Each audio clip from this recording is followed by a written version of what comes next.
Thanks for tuning into another episode of Full Retard by Mentally Damaged. Don't forget to like us on Facebook with the link in the description. At 500 likes we are having a contest. Today we have more of everyone's favorite choosing beggars. Let's get to it. First up, give my family a free vacation. No, not that one. Take us along on your vacation. My boyfriend's cousin, his paternal uncle's daughter, has 4 children. Each of her kids is the personification of the word bratty. The said cousin refuses to discipline him and constantly makes excuses for the behavior. She's also very judgmental of our decision to not have children. She has often made some snide comments towards me, implying that I'm the selfish cunt who is depriving my BF of the joys of raising children. For these reasons and for her generally entitled behavior, my boyfriend had cut ties with her. However, when he and I visited his parental home 3 days ago for his parents' anniversary celebration, we ran into her again. My boyfriend's dad had urged him to use this occasion to mend bridges with the cousin, so we both tried to make nice and engaged in small talk with her. During our conversation, BF mentioned that we were leaving for Melbourne for vacation in a few days. At this, cousin's eyes lit up.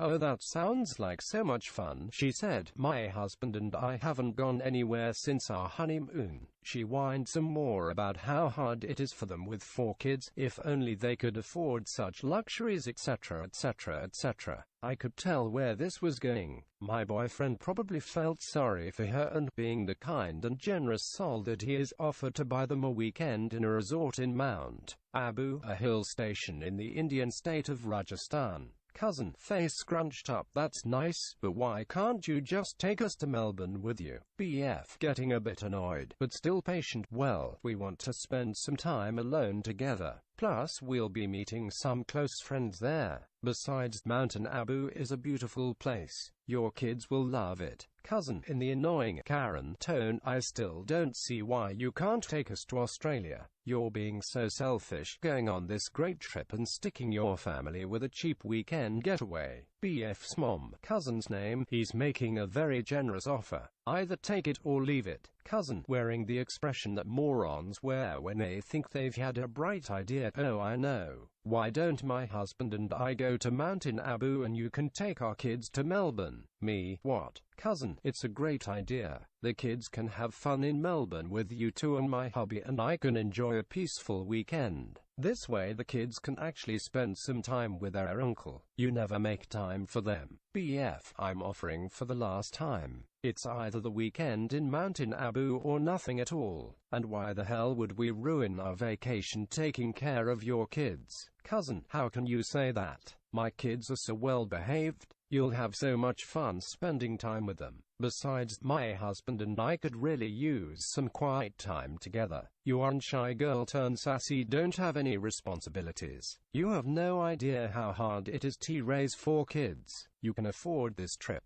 I don't see why you won't share with family." BF, "One more word and you're losing my Mountain Abu offer." On hearing this, the cousin SDFU. "We all had dinner together and she was mercifully quiet. If only her kids had followed her example. You'd think this would be the end of it, but no. We had seriously underestimated her dedication to her Karenness." On the morning of the day of our departure, cousin showed up at my apartment with the kids in tow. I was shocked to see her, of course, and asked if something was wrong. She smiled and said, "I'm just here to drop the kids off. You're leaving tonight, right?" After taking a second to recover from the shock, I asked, "Did you fall and hit your head on something? We told you we weren't taking your kids with us. What part of that did you not understand?" She then tried to convince me that my BF had called her later on and had agreed to take her kids. I knew this was bullshit and called it as such. Cousin became enraged and asked if I was going to break her kid's heart. Why would I break our promise, and how BF and I could be so cold? I called my BF, and after telling him what was going on, I turned on the speaker. My boyfriend proceeded to chew her out brutally right in front of her kids, telling her he would no longer pay for their weekend getaway and that this is exactly the kind of behavior that had made him cut ties with her. She tried to get a word in, but he wouldn't let her. Cousin took her kids and stormed off. BF and I are having a laugh over this and are still wondering what made her think that this plan would ever work. Up next, got a live one down on the beach. CB wants free surfing lesson. My two kids have recently taken up surfing. Every few weeks, when I have the money to spare, I take them down to this frankly amazing instructor who is immensely reasonable in his pricing. OBV, two kids, double the cash output. During their first class, they were starting up on the boards and my eldest was just starting to figure out how to turn into waves to get longer on the board. As it's the start of our summer holes this week, I put together the cash to take the kids. We were up and out on the beach at 8 a.m., a location that is an hour's drive from our home. Can't surf in our hometown, because our shoreline is actually pepper with rock pools, and the remains of a few medieval buildings that were lost to erosion, so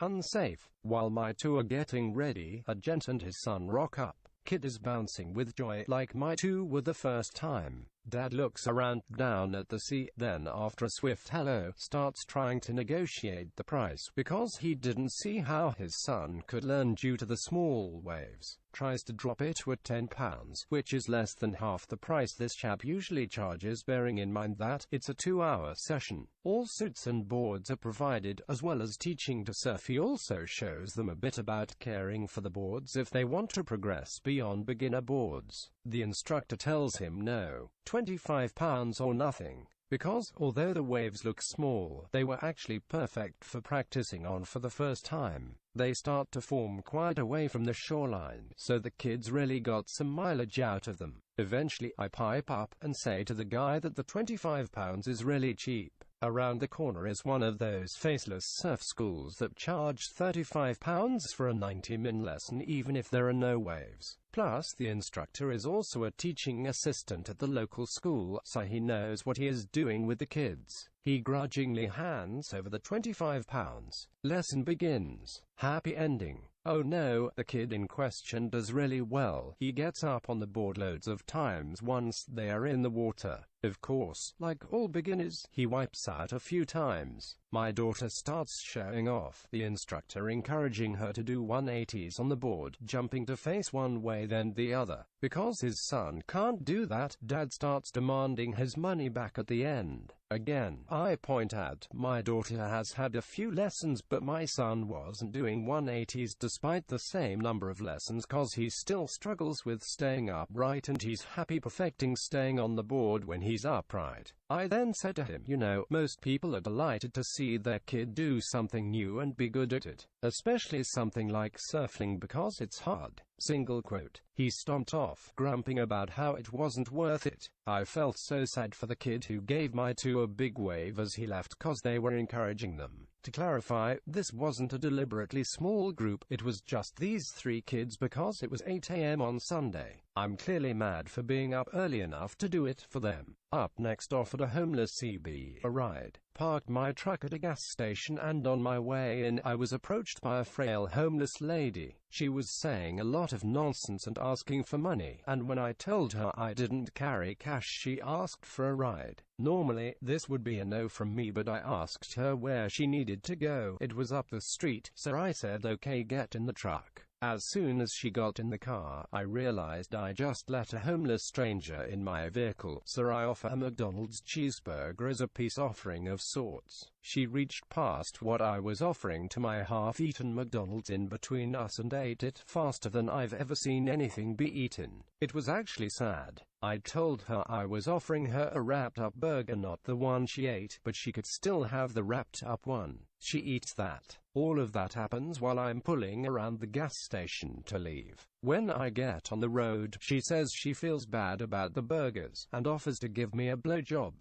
I accidentally picked up a prostitute. I declined the offer and she starts freaking out about cigarettes, how I have to get her cigarettes and we had to turn around. I see this as an opportunity to leave her at the gas station, so I drive back, have her get out of my truck, and go buy her cigarettes. When I come out, she took the cigs and asked if I bought her any food, and I told her that I offered her a ride and she kept asking for things, and I no longer feel comfortable doing anything for her. She says something about just wanting the cigarettes the whole time and walks off. I leave confused and unlikely to offer a ride to a stranger again. Told the story to my roommates and they called me an idiot for picking her up in the first place. probably right. Not sure if this is our Choosing Beggars material, but it's in the ballpark. That's it for today's episode. Thanks for tuning in. Remember to like us on Facebook. Our first contest will be at 500 likes. If you have comments, email us at opinions@mentallyDamaged.com, and if you're on YouTube, don't forget to subscribe and hit that bell icon to get all of our latest episodes.